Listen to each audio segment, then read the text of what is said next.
Shalom Bapak Ibu Saudara-saudari yang terkasih, hari ini kita akan membaca dan merenungkan firman Tuhan dari kitab Lukas pasal 15 ayat 11 sampai 32 dan saya akan membacakan sebagian saja. Sebab anakku ini telah mati dan menjadi hidup kembali, ia telah hilang dan didapat kembali. Maka mulailah mereka bersukaria. Berbahagialah setiap orang yang mau membaca, mau merenungkan, mau melakukan dan mau membagikan firman Tuhan dalam kehidupannya setiap hari. Bapak, Ibu, Saudara-saudara yang terkasih, pernahkah kamu merasa begitu jauh dari Tuhan? Mungkin karena dosa, kesalahan, keputusan bodoh, atau bahkan karena kecewa dengan hidup. Kadang kita merasa tidak layak untuk kembali. Kita berpikir, Tuhan pasti kecewa padaku, atau Tuhan sudah tidak mau terima aku lagi. Namun, renungan hari ini mengingatkan kita, kasih Allah selalu membuka jalan pulang. Tidak peduli seberapa dalam kita jatuh, seberapa lama kita menjauh, atau seberapa rusaknya hidup kita. Tuhan tetap membuka tangannya dan berkata, "Pulanglah anakku." Anak bungsu dalam perumpamaan ini meminta warisannya dan pergi ke negeri yang jauh. Ia ingin kebebasan, ingin menikmati hidup tanpa batas, tapi akhirnya semua yang ia kejar kosong. Dia jatuh dalam kehinaan, bahkan makanannya lebih buruk dari makanan babi. Bukankah itu juga cerminan banyak dari kita?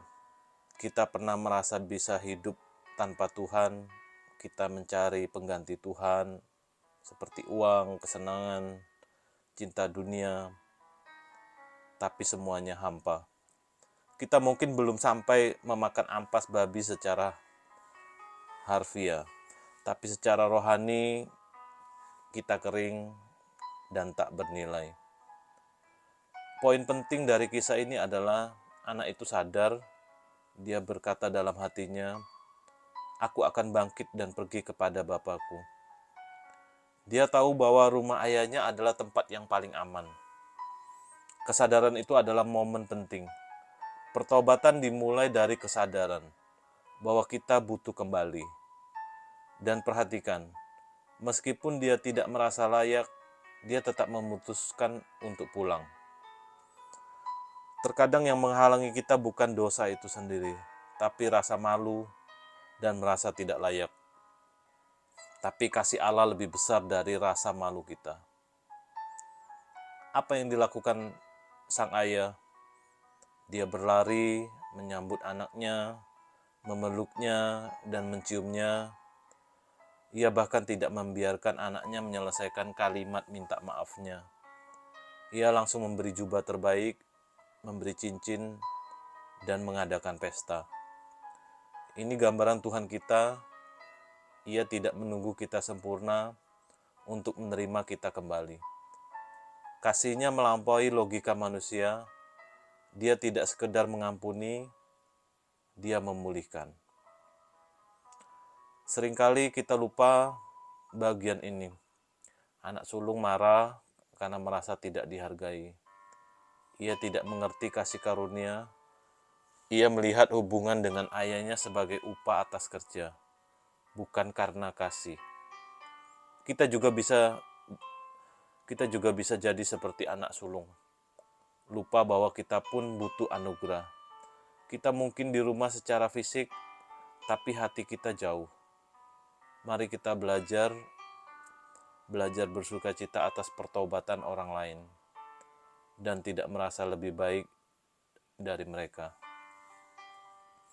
Bapak, Ibu, saudara-saudari yang terkasih, kasih Allah bukan seperti kasih manusia. Kasih manusia terbatas, kasih manusia bersyarat, tapi kasih Allah tidak pernah berubah. Bahkan ketika kita merasa paling tidak layak, Tuhan tetap berkata, "Aku di sini, Nak, pulanglah." Kisah ini bukan hanya kisah masa lalu, ini undangan hari ini juga. Apapun yang sudah kamu lakukan, Tuhan tidak menutup pintu. Justru Dia sedang menantimu. Mungkin hari ini adalah harinya kamu pulang. Mari kita berdoa. Tuhan yang penuh kasih, terima kasih karena kasih-Mu. Kasih-Mu selalu membuka jalan pulang. Ketika kami jatuh, Engkau tidak meninggalkan kami. Ketika kami merasa tidak layak, Engkau tetap menyambut kami. Kami mohon, pulihkan hati kami, pulihkan hati kami yang terluka, dan tuntun kami kembali ke pelukan-Mu. Ajar kami untuk hidup dalam kasih karunia-Mu, dan belajar mengampuni seperti Engkau mengampuni. Di dalam nama Yesus kami berdoa. Amin. Tuhan Yesus memberkati.